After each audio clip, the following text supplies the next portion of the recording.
going, everybody? A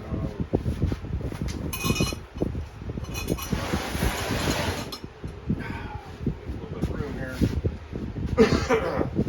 I did actually shoot a video while I was drawing all this. Something happened and it got stuck in slow motion, so I having to redo this again, but I'm not going to redraw all this again. I'm just going to go over it point by point real quick with y'all.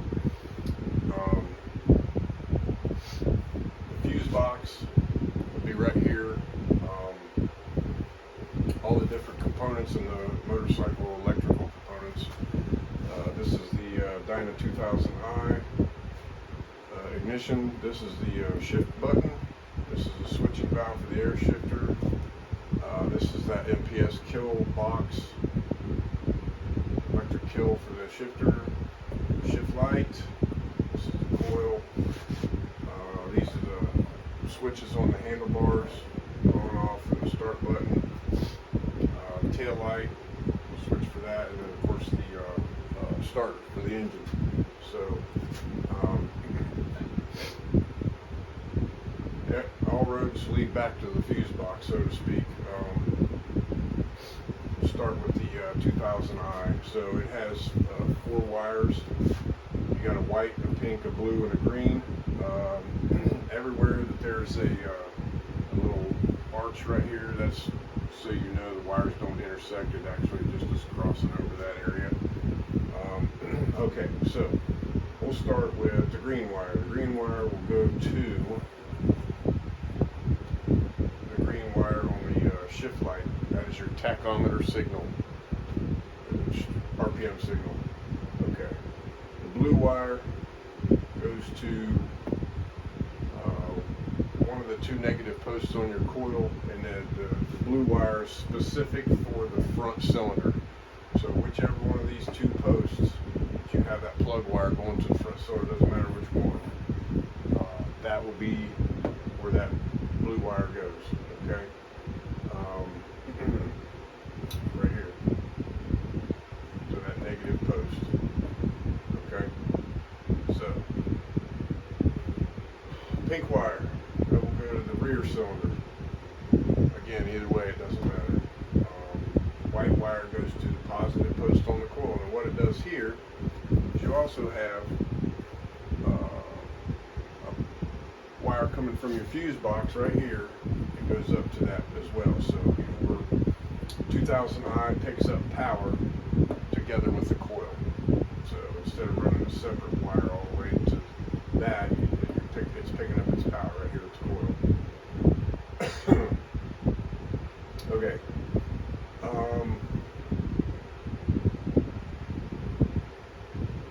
Moving on here, let's see. Switching valve. Switching valve for the air shifter. The MPS kill box has a group of 2 green wires that are terminated into a plug with 2 wires. And those will connect to the 2 wires that are terminated to the opposite plug coming out of the switching valve. Okay? So, that being said, the shift button has a blue wire that will go to the MPS box, and that's what triggers, it'll trigger the kill. It'll also trigger the switching valve to hit the air cylinder. On these kill boxes, they're specifically, well, not specifically, but they're generally designed for sport bike ignition systems with 4 individual coils. So they will come with 4 brown wires in a group. So it doesn't matter which 2 brown ones you use, you can't identify them anyway. But take 2 of those brown wires, put one on one negative post, one on the other negative post. If you're building a Harley, if you're actually building a Harley, if you're building a sport bike, then you're going to want to take those 4 brown wires and run one to each individual coil pack. Probably it's on the negative side of the coil. Okay. Then obviously your negative wire, black wire, goes to a ground, which on my particular application, my fuse box has a negative standoff and negative and ground posts here. So I'm just going to take that to there, and of course the red out of the kill box will go down here to a 12-volt circuit on the fuse box. Now keep in mind, the power supply to this fuse box is going to come from my on-off switch. So unless this switch is turned on, this fuse box will be dead. It will not have any energy. It will not be energized. Okay. So shift light. We already covered that, right? Shift no. Okay. The green wire, you have tack green wire to the dyna. Black wire again to a ground. Red wire to a switch to power. Okay. This stuff is really pretty simple. It's not too difficult. Switches. This one here is going to get a positive signal from this one when it's on. So when I depress the starter button, it'll send 12 volts to the starter solenoid, and it energize that and crank the engine. So that's the game plan with that. And again, it shows here's the supply. Goes here into this switch. Again, it's going to pick up power. The switch will pick up power here, and this 12 volt in from the battery. Okay. So if you guys can probably pause, blow this up, and look at it. I hope this makes some kind of sense. Excuse me. The tail light is pretty simple. You can either run a power wire or a ground wire, and then switch the opposite one. It really doesn't matter. Probably have to take the wiring and test it with the lead to see which one's the positive, which one's the negative, or take it apart and see which one it is. But you basically just ground it, and you run and on this particular one, I'm going to run a positive wire to the switch, and the switch to the light, which the switch is in the, hang on a second. That's one of those other things that you can consider. This switch is in that little side cover that goes on the bike, and the reason I did this was because I don't want to have to run any more wiring up to the front of the bike than I have to. There's already going to be plenty of stuff going on there, so no sense in overcomplicating or making it any bigger than it has to be. Let's see, let's go. I'm going to pull this phone off of here and go mobile so we can go over a few of the supplies you're going to need. And okay, here we go. All right. So what I done was I ordered, I think it was a package of 6 different colors of wire.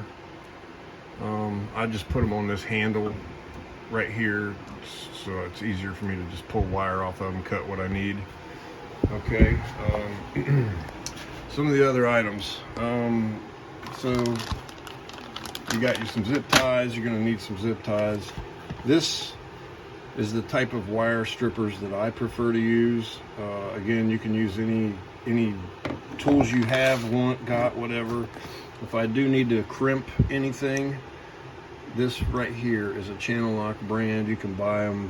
There's several other brands that are similar to these, but when you go to crimp, this has so much more gripping power than those regular old crimper combos. You're going to want to get some assortments of heat shrink tubing.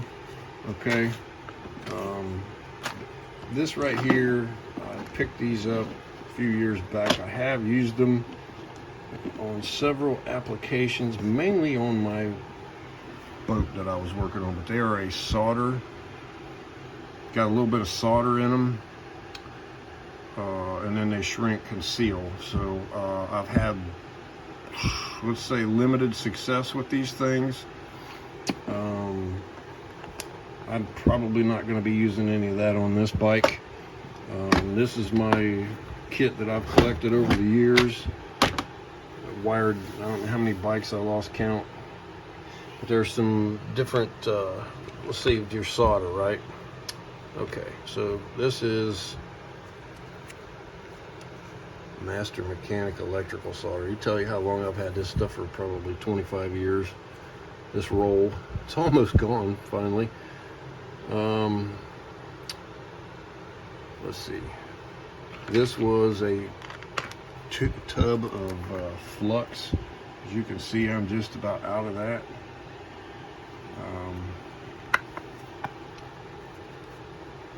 But I have quite an assortment of different terminals, and I'm not a fan of butt connectors. I don't like using them on any type of a high vibrating situation. I just don't care for them. Not sure what that is. Anyway, yeah, so you got the round post stuff, and generally if I use those to terminate, like say on a coil or something like that, I'll pull these original insulators off of them, cut them off of there somehow, and then I will slip a piece of heat shrink tubing over the wire, and I will solder this to the wire, and then I'll seal it up with heat shrink tubing, as opposed to just crimping it with this crimper, because it just makes for a better connection. It'll last longer, you'll have a lot less issues with it, and that's the goal, right, is to get that stuff done without having any issues with it. So hopefully this information is helpful.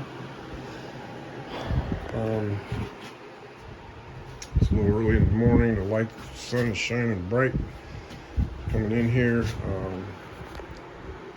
There's that new velocity stack that I got off of eBay, by the way. I think it looked too shabby. There's the kill that I put on the switch. It's got a little screw screwed in it there, so if I fall off the bike, it pulls on this. I'll shut the switch off. That's the idea behind that. I checked with sanctioning bodies. That is actually an approved method of tethering the bike. I spent a lot of money on things on this bike, some things I shouldn't have, but for some reason I cannot make myself pay $130 for that Pingle tether kill system for 1-inch handlebars. I just can't do it. Can't do it. I don't know. I just think that's too much money for a piece of something that's aluminum this damn big with a switch in it. It's too much money. So anyway, I don't remember what all I updated you guys on last time, but again, let me get up here and give you guys a nice look at this deal here. And if you have any questions, please feel free to leave them in the comments, and I'll be happy to answer.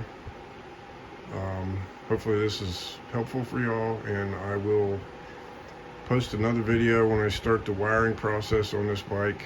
Actually, I'm getting ready to start here pretty soon, but I'm kind of working on several projects at one time here. That one, we've got the ultrasonic cleaner cleaning the carburetor right now for the anyway. So thanks for watching. Appreciate your support. Don't forget to like and subscribe, and like I said, if you have any questions, please leave them in the comments. I'll be more than happy to explain any of this. That's all. Have a good day. Thanks.